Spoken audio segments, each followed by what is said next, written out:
ladies. Real fuck no, let's do the video. So this video is inspired by a series called The Mentalist. And I rewatched that series when the war was clicking back in 2024. And it was a beautiful rhythm of bangs and booms. And while I was watching the series, I basically uh, I just I like there's a lot of things that happen in the series that are super funky, but there's a lot of kind of like human behavioral stuff that happen. And one of them is one of the things I took note of is a thoughtless impulse versus an inspired hunch. Now I don't really see a thoughtless impulse versus an inspired hunch. Now I do not really remember like what was the scene about, but I remember there was something happening within the environment. And the main character basically goes, huh. And that huh reflected on a thought that entered his brain. And I think whoever surrounding him was like, what are you doing? And his response was, I don't know if I'm having a thoughtless impulse or an inspired hunch. It got me to think, right? What's the difference between instinct and intrusive thoughts? Oh, what is the difference between an intrusive thought and an instinctual response to something? Because we kind of like, in every environment we exist in, or as in every situation, we kind of bring with us the experience of previous ones. And the simplest form of me explaining that is you never actually have a conversation that you didn't have before. It takes a lot of effort for you to kind of like get rid of what already is in your mind so that when you're actually having a conversation, everything that's happening is new. And normally that happens when you're feeling kind of safe. No, I don't think it's what happens when you're feeling safe. I think it happens, yeah, I think it happens when you're feeling safe, when you feel like you're allowed to kind of like express and keep expressing. But under normal circumstances, there are kind of set scenarios in your head. In our head, there's always like a scenario that we either discussed with ourselves or with somebody before. It's always like the brain. Either it's either a back and forth between you and your mind, or the voice in your mind, or it's a monologue that's happening in your mind that you kind of repeating to the world.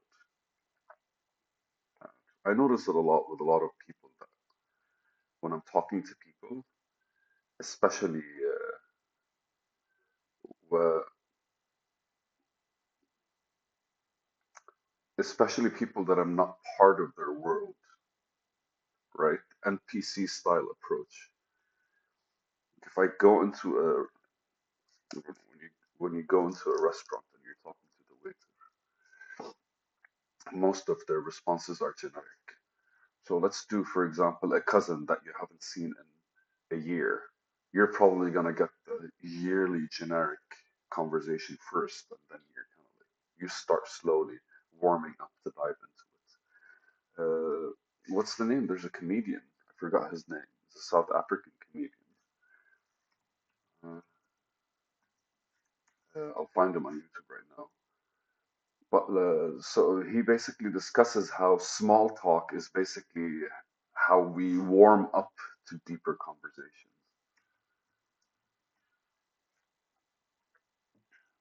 How we warm up into deeper conversations, and so like that's basically you having these kind of like back and forths regarding your I don't know, right, emptying your mind from what already exists until you slowly start kind of like you get to a point where your brain is able to build on new stuff.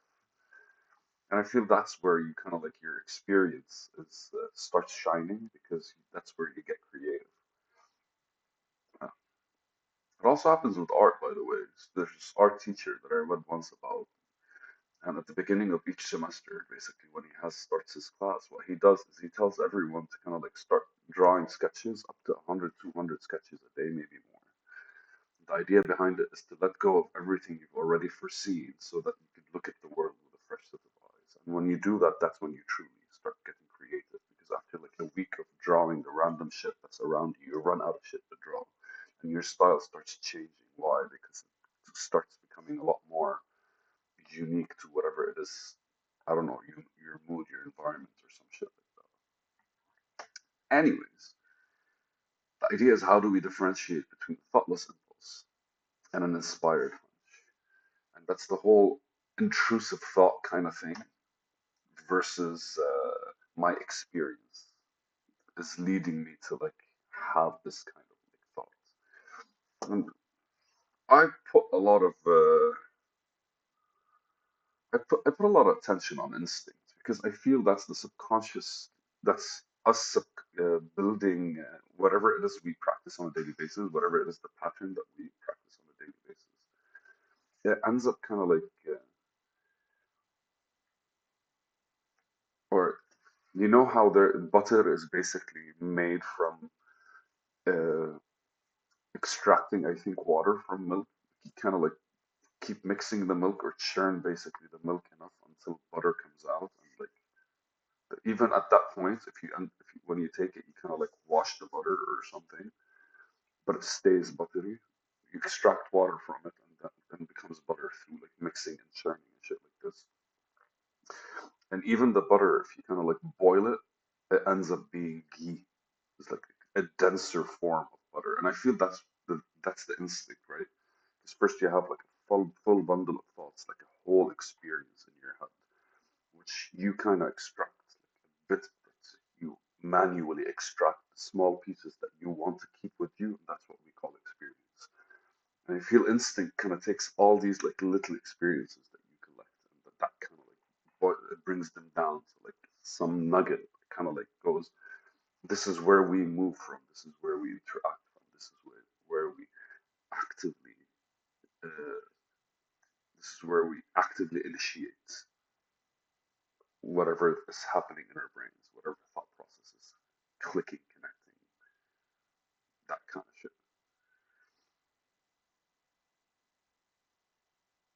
Trevor Noah is the actual guy that I was talking about, the guy who talks about friendship and the guy who talks about like small, basically micro conversations, like how's the weather and everything like this, kind of allow you to warm up into a deeper conversation.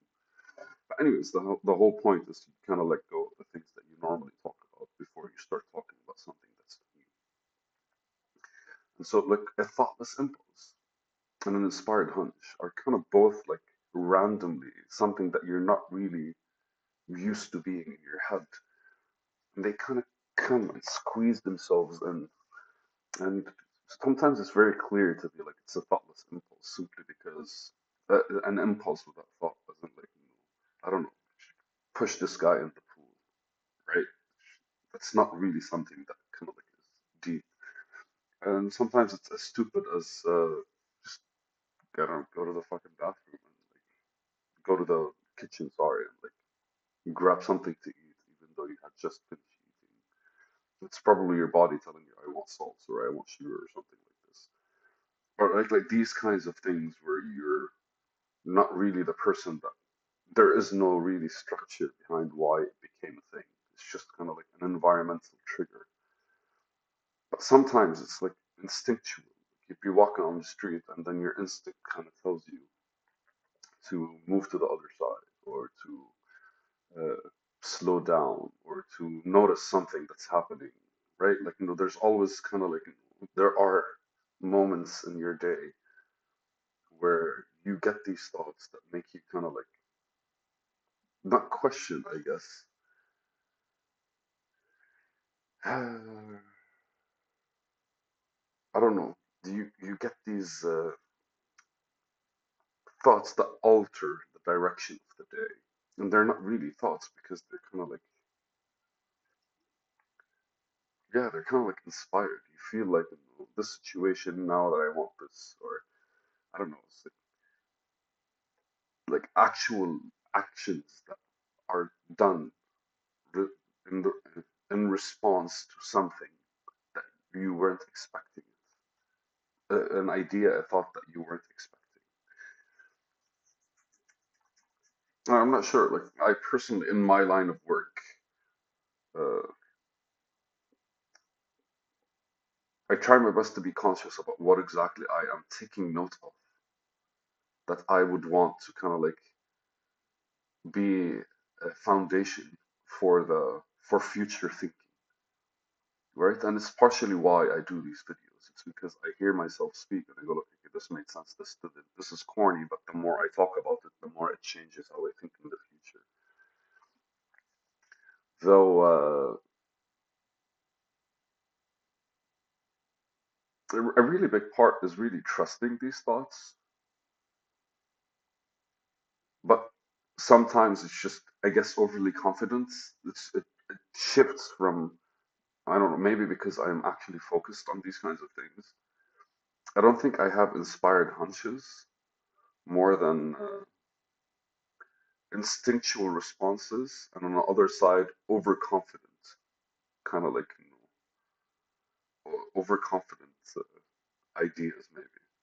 Right? Because sometimes, like, what comes to my head is not necessarily something that's coming from instinct, but more arrogance, I guess, from that thought process being built. And it feels because I'm closer to the spectrum and my awareness of it. On the other side, it could just be like, this is a brilliant idea versus this is the thoughtless impulse. And maybe the way I'm seeing it right now is a two-dimensional, a one-dimensional spectrum, where on one side it's thoughtless and one side is inspired. And the more you understand your patterns and the more you kind of like understand the values that you bring about with you, and the more you're kind of like moving forward and how you're taking account of what you think, how you think, and for what reason you think from a visionary's perspective. Like, and this is how I want my life to look like, or this is what I want to be. And everything in between is basically the closer you get to the center, the more around you things are. And as you let loose, the more they become either thoughtless or inspired. Just good enough ending, man. Fucking love you guys. I hope this was worth it.